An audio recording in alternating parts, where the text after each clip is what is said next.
आफ्नै जीवनभित्र लुकेर बसेको आत्मबल, ऊर्जा, प्रतिभा, सम्पन्नता, प्रेम, शान्ति र आनन्दलाई चिनेर प्रकट गर्न नयाँ यात्रा प्रारम्भ गरौँ। जीवन विज्ञान, जीवन विज्ञान। प्रश्न छ, मानिस भएर जन्मनुको सार के हो? अथवा म जन्मे के को लागि? गर्न योग्य काम के हो? के गर्नलाई म जन्मे? कुन प्रयोजनले म यो पृथ्वीमा छु? सुन्दर प्रश्न छ। जान्न चाहनुहुन्छ जन्मनुको प्रयोजन? म किन जन्मे? गर्न योग्य काम के हो? के गर्नु ठिक, के गर्नु बेठिक?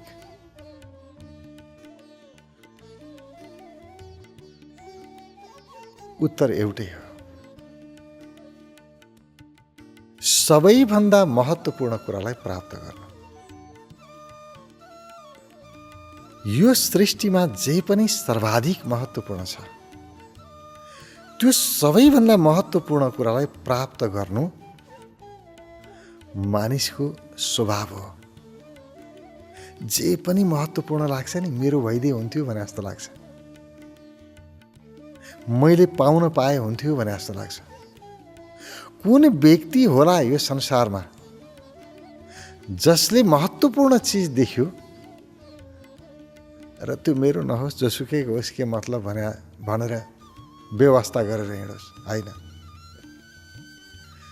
त्यसलाई प्राप्त गर्ने सामर्थ्य हुनेहरूले त प्रयास गर्लान्, नहुनेले पनि इच्छा चाहिँ गर्छ।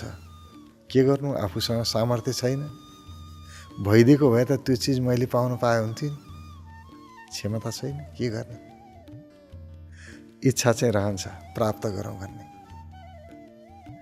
मानिसको स्वभाव हो महत्त्वपूर्णलाई प्राप्त गर्नु, र महत्त्वपूर्णलाई प्राप्त गर्नु धर्म हो। धार्मिक व्यक्ति त्यही हो जसले सबैभन्दा महत्त्वपूर्ण चिजलाई आफ्नो बनाउन सफल भयो, त्यही धार्मिक हो। महत्त्वपूर्ण चिज प्राप्त गर्नको लागि जे काम गर्छ सबै धार्मिक काम हो। मानिसको महत्त्वपूर्णलाई प्राप्त गर्नु स्वभाव हो, धर्म हो, कर्तव्य हो, अधिकार हो।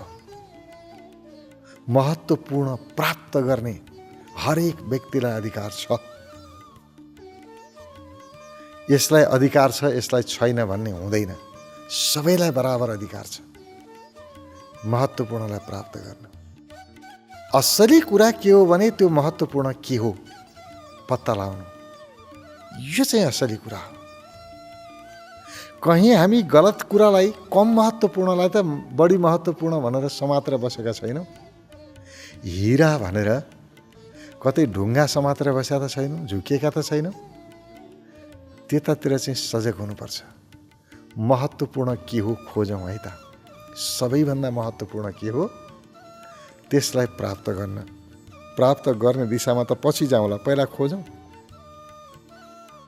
महत्त्वपूर्ण के हो पत्ता लगाएपछि त त्यसलाई प्राप्त गर्ने बाटो त भेटिएला नि। त्यो दोस्रो कुरा हो। संसारमा सर्वाधिक महत्त्वपूर्ण के हो? अहिलेको दुनियाँमा हेऱ्यो भने सबैभन्दा महत्त्वपूर्ण पैसा लाग्छ, धन सम्पत्ति। पैसाभन्दा महत्त्वपूर्ण त केही पनि लाग्दैन, किनभने जे पनि पैसाबाटै प्राप्त हुन्छ। पैसा भएन भने केही पाइन्न। अब भन्नु होला भगवान ठुलो भएर के गर्नु? पैसा भयो भने भगवान किन्न पाइन्छ? भगवानको पूजा गर्न भगवान त चाहियो नि। मूर्ति किन्न जानु परेन, एउटा फोटो किन्नु पर्यो, पैसै चाहिन्छ गरी। पैसा नभए फोटो आउँदैन, मन्दिर मूर्ति आउँदैन। पैसा नभइकन धूप आउँदैन, धूप बाल्नुपर्छ। अक्षता किन्नै पर्यो, अबिर किन्नै पर्यो। फुल किन्नै पर्यो, अर्काको बारीमा फलाएको फुल सित्तै कहाँ दिन्छन् र? बिना पैसा पूजा हुँदैन, बिना पैसा भगवानको मन्दिर पनि छिर्न पाउनुहुन्न। पैसा दिनुभयो भने मन्दिरमा व्यवहार फरक हुन्छ, पैसा नदिकन जानुभयो भने व्यवहार फरक हुन्छ पुजारीहरूको पनि। कति मन्दिरमा पैसा नतिरी छिर्नै पाइन्न। पैसा ठुलो कि भगवान ठुलो? पैसा भए भगवान पनि पाइँदो रहेछ। त्यसकारण सबैभन्दा महत्त्वपूर्ण के हो? पैसा हो। पैसा नभई ध्यान केन्द्रमा ध्यान गर्न पाइन्न। आश्रमहरूमा पैसा धेरै दान गर्ने, डोनेसन गर्ने व्यक्तिहरूलाई फरक व्यवहार गरिन्छ, पैसा तिर्न नसक्ने व्यक्तिलाई फरक व्यवहार गरिन्छ। के गर्नु? आश्रम ठुलो, ध्यान ठुलो कि पैसा ठुलो? सारा जगतमा पैसाभन्दा ठुलो केही पनि लाग्दैन। घर परिवारमा हेर्नुहोस् न, पैसा भएको मान्छेसँग एउटा व्यवहार गर्छन्, पैसा छैन भने अर्को व्यवहार गर्छन्। नेपालीमा भनाइ छन् नि, छ गेडी सबै मेरी, छैनन् गेडी सबै टेडी। आफूसँग छैन भने कसैले वास्ता गर्दैन। जोसँग सम्पत्ति छ उसैको सम्मान हुँदो रहेछ, मूर्खै भए पनि सम्मान हुन्छ पैसा हुनेवालाको। पैसा छैन, गरिब छ भने सबैले हेप्छन्, कहीँ सम्मान पाइँदैन। पैसाभन्दा ठुलो के छ? केही पनि छैन। पूजा गर्न योग्य कोही छ भने सम्पत्ति छ, पैसा छ। त्यही भएर हाम्रा पूर्वजले यो सत्यलाई बुझेर कति गहिराइमा गएका हुन् ऋषिहरू के आश्चर्यजनक यो सत्यभित्र प्रवेश गरेका। त्यही भएर उनीहरूले भने बाबु पैसालाई नै पूजा गर। लक्ष्मी पूजा भने के हो? त्यो पैसाको पूजा त हो नि। सम्पत्तिलाई नै पूजा गर्न लगाए। त्यही हो तिम्रो भगवान, गर पूजा। पैसाभन्दा ठुलो केही देखिँदैन। तर खोजौँ ल, पैसाभन्दा पनि महत्त्वपूर्ण एउटा कुरा छ। पैसाभन्दा पनि महत्त्वपूर्ण कुराको नाम हो आनन्द, खुसी, सुख।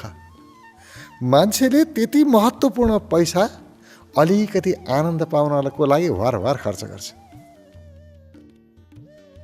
थोरै आनन्द पाइन्छ भने पैसा पनि खर्च गर्छ, स्वास्थ्य पनि खर्च गर्छ। मान्छेले मदिरा पिउँछन्, स्वस्थ हुन्छु भनेर एउटा के फाइदा छ? मदिरा पिएर फाइदा के छ?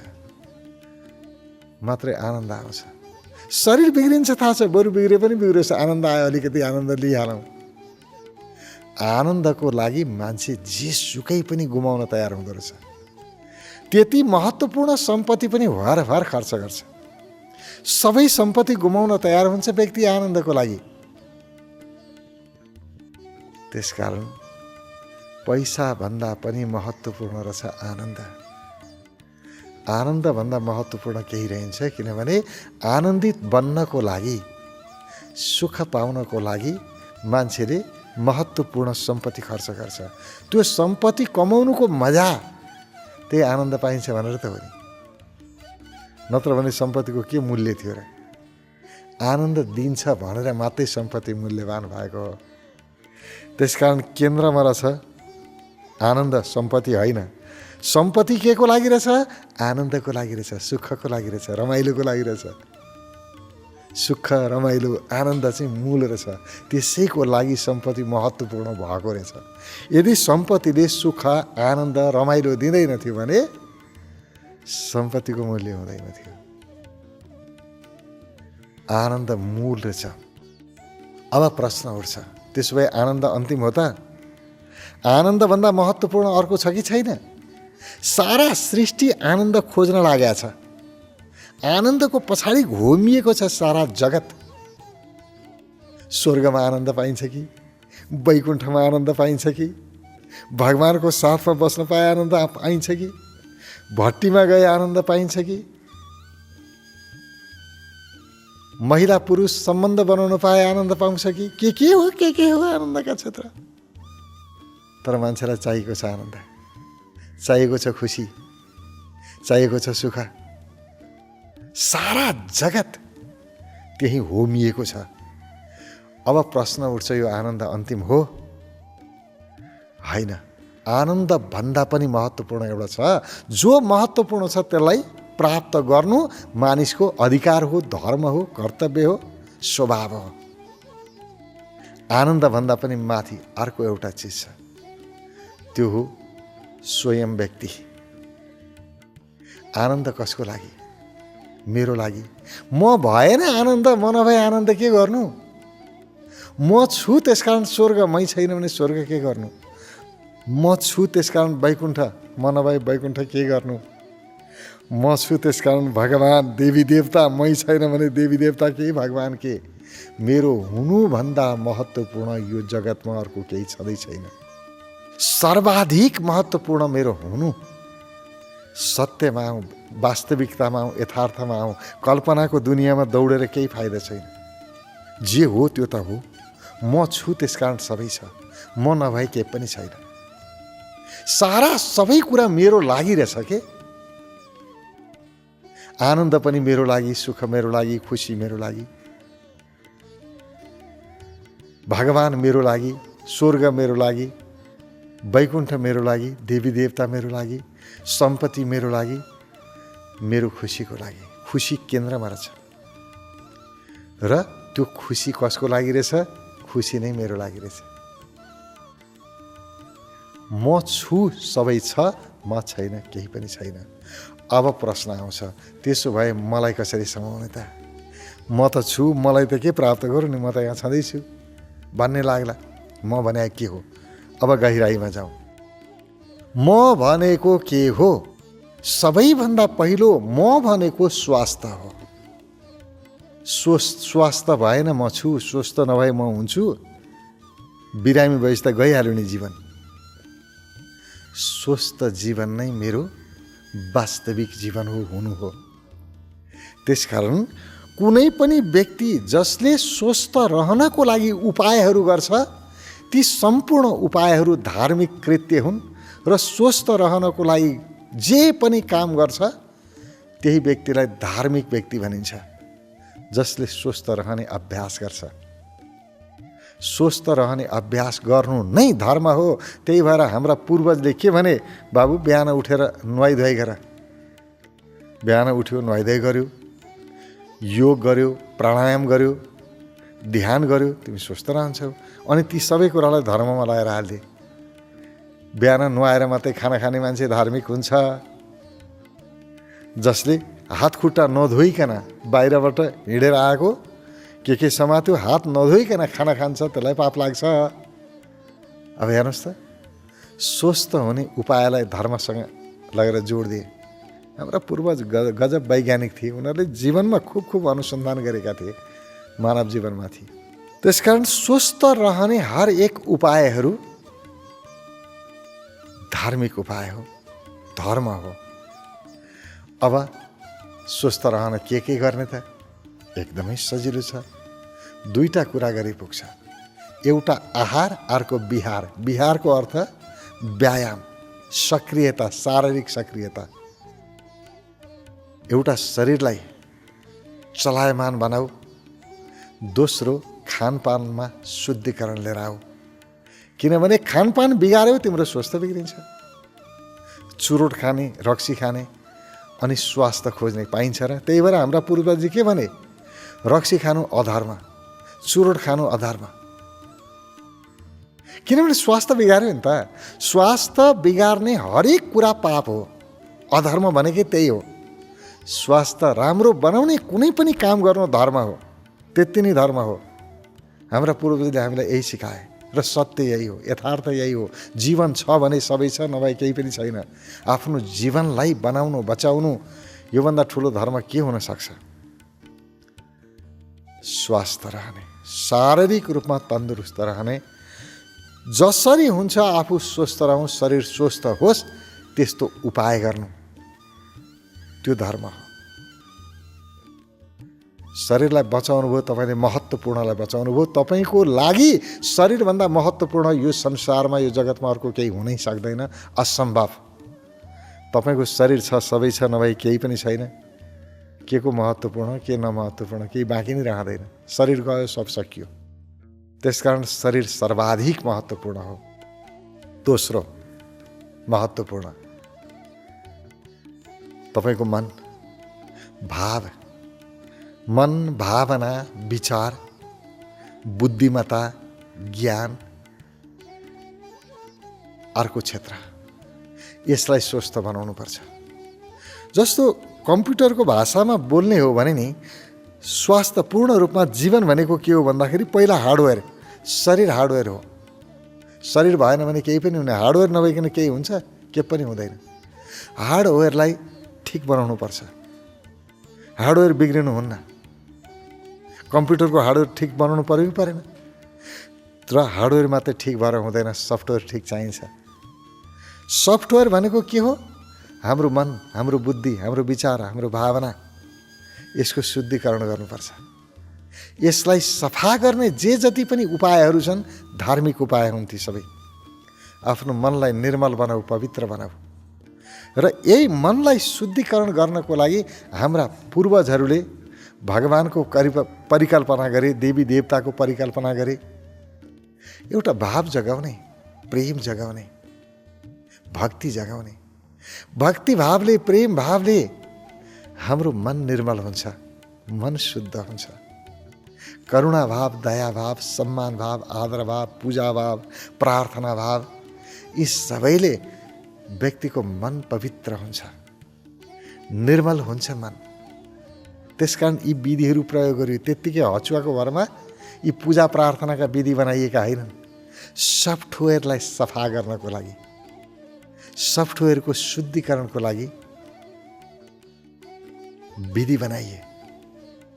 त्यसकारण जसरी योग, प्राणायाम, व्यायामहरू, खानपानले शरीर शुद्धिकरण हुन्छ, शरीर स्वस्थ रहन्छ, त्यसै गरी पूजा, प्रार्थना,